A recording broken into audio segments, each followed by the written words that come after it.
بسم اللہ الرحمن الرحیم۔ السلام علیکم ورحمۃ اللہ وبرکاتہ۔ ناظرین، آج کی خوبصورت حدیث کا عنوان جو ہے وہ یہ ہے کہ 7 تباہ کر دینے والے اعمال کون سے ہیں۔ رسول اکرم صلی اللہ علیہ وآلہ وسلم نے فرمایا، 7 گناہوں سے جو تباہ کر دینے والے ہیں بچتے رہو۔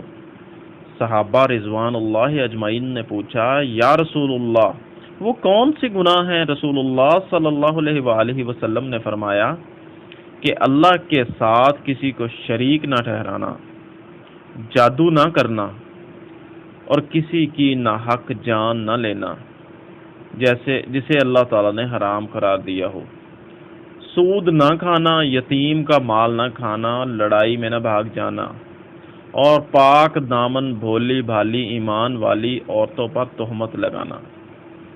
ناظرین، 7 تباہ کر دینے والے جو ہے وہ باتیں ہم نے آپ سے شیئر کی ہیں۔ ایک 7 جو باتیں ہیں اس میں یہ بھی ہے کہ اللہ کے ساتھ شریک نہ ٹھہرایا جائے، جادو نہ کیا جائے، کسی کو ناحق نہ مارا جائے، اور کسی کے ساتھ زیادتی نہ کی جائے، سود سے بچا جائے، حرام سے بچا جائے۔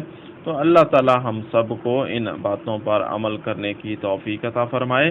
تو آپ لوگوں سے ریکویسٹ ہے کہ اس ویڈیو پیغام کو آگے شیئر ضرور کیجیے گا۔ اب ملتے ہیں نیکسٹ نئی ویڈیو میں۔